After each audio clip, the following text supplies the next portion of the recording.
If you believe God for a miracle and you know we can do the impossible, shout yeah. Yes, I believe God for a miracle. If you know God is the only choice and you're going to stick it out with him, come on, lift your voice and say, whoa, whoa, whoa, just a little bit loud, whoa.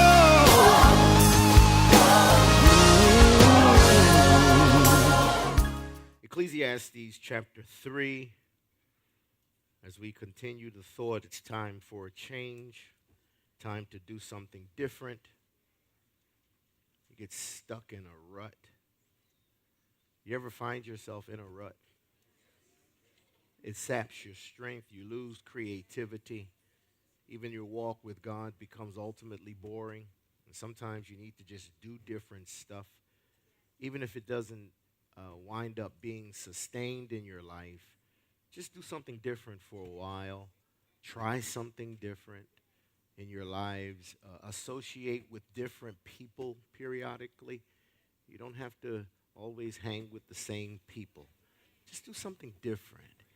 And why is that significant? Now, I don't present this as an arbitrary action. I don't present this as just some way to rebel against systematic ways of doing things, nor am I trying to remove those of you who are creatures of homeostasis. You just like things to stay the same because it's predictable and comfortable. But I say this in light of Ecclesiastes 3, that there is a time for everything. Now, humans, I'll be more specific, successful people, if you study the lives of successful people, they operate in that realm of constant change. Constant change. When John D Rockefeller was having his gas and kerosene transported by rail for a number of years, and when the rail companies saw that this particular product was very much in demand, they sought to raise the price of carrying Rockefeller's fuel. In those days, you used gas and kerosene to burn the street lamps. They weren't electric yet. So he was confronted with this challenge that the owners of the railroad told him literally they were going to double the price to carry his product. And so he goes out and he stands in a field and he contemplates what he can do to avoid this rather significant increase. And it comes to him to build pipelines to be able to carry the oil and the other liquid products so that he would not need the rail companies. He saw that the season for transporting his product by rail had come to an end. How did he know that? Because the price was more than he was willing to pay.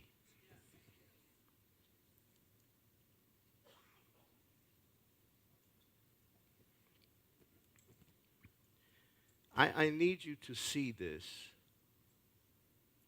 because we have a tendency of holding on to what is dead and incapable of resurrection because of image.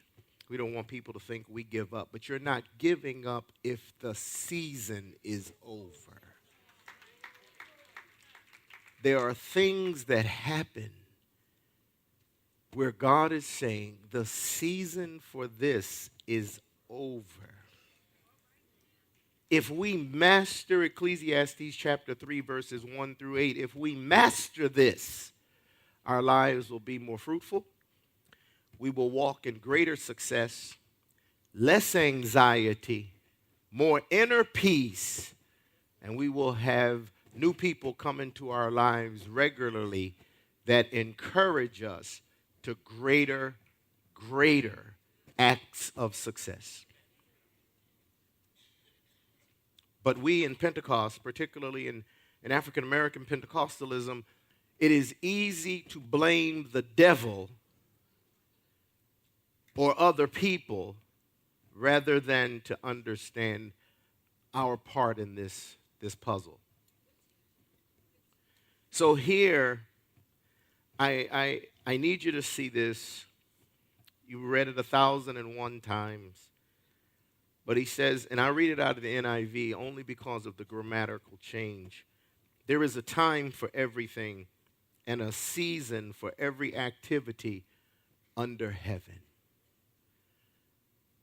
And this is realized as you grow older in your natural, your physical lives.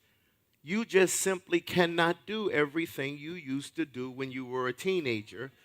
And there is absolutely no reason to try.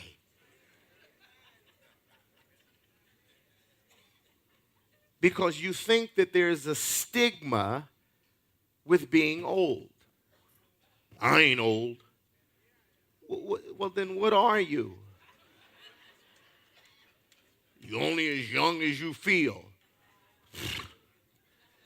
That train has rolled. If you remember, when I was a child, when you were children, and you had a relative that would come over to your house that was 18, you said, boy, you old. 18, 19, 20. They were old. Now here you are. If you're a baby boomer, you're moving into your 60s, and you reject your age. We dye, we fry, we spanks it up. What are we trying to do? Hold on to that season. We date outside of our generation. You shouldn't date outside your generation. You should date people who can recognize certain signs of sicknesses that go with your generation. You 60 years old dating somebody 20, they don't know the signs of a stroke. You sitting there going, ah, and they say, oh, I make you feel that way? Ah. You're going to date somebody that carries pills. Hey, take one of mine. And so you don't date outside of that generation because your musical tastes are different, your food tastes are different. You just want to go home and soak your feet. They want to go out to the club. You don't have no club left in you. Why? That season is over. Jesus embraces Ecclesiastes chapter 3. If you really are a student of the Gospels and you read particularly the synoptics, John's just kind of off by himself. But you notice Jesus' ministry is approximately 3.5 years. And you will notice that in his seasonal walk, as he grows closer to the end, he doesn't pray for as many people. The season for touching and praying is over because he realizes he's about to leave. So it is more important that he gives verbal instruction so that they will be equipped to carry out the work. So many of us want the preacher to lay hands on us. I was at a church one day, and I preached there, and after I preached, I went and sat down, and the pastor looked at me and said, aren't you going to pray for people? I said, no, I just preached an hour and a half. How much more prayer do they need? And he looked at me because he was accustomed to having the preacher get up and pray for people. It's going on, 10 o'clock. It's time to go to bed. You don't want to, when I was 18, I'd sit in church all night. You wait for Richard Hinton to come in. Service started at 7:30. Richard Hinton gets there at 9:30. And preach for an hour and a half, then pray for a dozen or so people. You don't get out till 11 o'clock. But you're 18. I'm 37 now. I'll go to bed at 7:30, 8 o'clock. Why? The season is over. I don't have anything to prove to anybody. Folks say, oh, that's too early to go to bed. Look, Ben Franklin said, early to bed, early to rise makes a man healthy, wealthy, and wise. The seasons. There's a time for everything. and a season for every activity under heaven. I love this first verse because when you read it, he said there's a time for everything and a season. And we discussed this last week, particularly in the Greek language in the New Testament, you'll see the word time, T-I-M-E. And when you define the word, exegete the word in Greek, there is time, chronos, and then there is time, kairos. And kairos is within the chronos. The chronos would be the season, and the kairos would be the time in the season.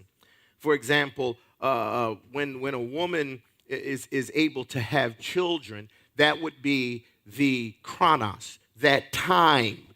That's the time, her season to have children. But then when she gets to the menopausal seasons, that's it. She's now out of that chronos, so she won't have a kairos. She can have a kairos in the chronos because she's in that season. So God gives you seasons for everything in your life. Now listen carefully. Even in ministry, there is nothing in the Word of God that says you hold on to a ministry till you die. Only in our churches do people hold on to ministry positions until they die. They think that God's calling is forever. When I talk to pastors and tell them that I'm pursuing a doctorate in forensic psychology so I can move out of the everyday pastorate, you ain't leaving ministry. God didn't call you to do that. I don't even argue with them. Because had Moses walked in his season, he wouldn't have hit the rock. And there are signs to let you know when seasons are over. Irritability increases when your seasons are over. Patience begins to fall when your seasons are over. God doesn't allow it to be fruitful anymore when your seasons are over. When you look in the Word of God, there were 3 judgments that God exercises over his children, and it happens so often it becomes normal patterns of behavior. Number 1, God shuts down the reproductive ability of the women. When God starts shutting down reproduction, that's a sign of judgment. Number 2, when God holds back the rain so that there is no reproduction of the earth, that's a sign of judgment. Even Solomon prays his dedicatorial prayer of the temple. If there's no rain, he said, and you shut up heaven that there's no rain. If your children would turn and face towards this place, then will you restore it? Then the third thing is God moves them out the land and they fall into bondage. So when the season for reproduction of ministry, folks stop coming. People stop participating. The growth factor dies off. Your season is over. Your season is over. But see, what happens with us is that we connect ourselves to the seasonal work so that it literally, in our mind, reflects us. And then we start blaming everybody else. You can't do that. There's a season. He said there's a time to be born and a time to die. Do you know you're going to die? Solomon's preoccupied with death by the time we get to Ecclesiastes, and he talks a lot about it in this particular book. I think that when greatness begins to die off, you become more aware of your humanity. When you stop believing your press clippings and you realize, men, that you put your pants on one leg at a time, just like everybody else, that you are not great, that you are simply a human submitted to a great God. So you're going to die. I'm going to die. If Jesus tarries, I'm going to die. It's not a big deal for the believer because Paul says for us to be absent from the body is to be present with the Lord. You are going to die. Here's the question. Since you know that you're going to die, have you prepared for it? I'm not talking about life insurance. I'm talking about outside of Jesus Christ. I'm talking about preparing to make sure your affairs are in order. Do you want people going through your dresser drawers, going through old cigar boxes, trying to find things? If you're aware of the fact that you're going to die, put it all together so that the people who are going to be responsible for your remains won't have to fight and struggle and look for stuff. Don't live in denial. There is a time to die. There's a time to plant, to uproot, to kill, to heal, to tear down, to build, so forth and so on. He continues to tell us that there is a time. And the one constant in these verses is that everything he addresses represents change. We are all going to undergo change. Everything about us will change.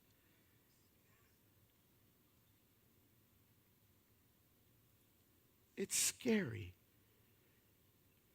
to know that I have no control over change.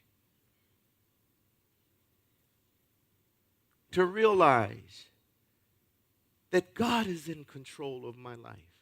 If you believe God for a miracle and you know we can do the impossible, shout yeah. Yes, I believe God for a miracle. And if you trust that he'll do what he said he would, in the end it will work out for your good, shout yeah. Ooh, Lord. You know the thing that you need looks and sounds so crazy, but no matter what they say, you just keep on praising.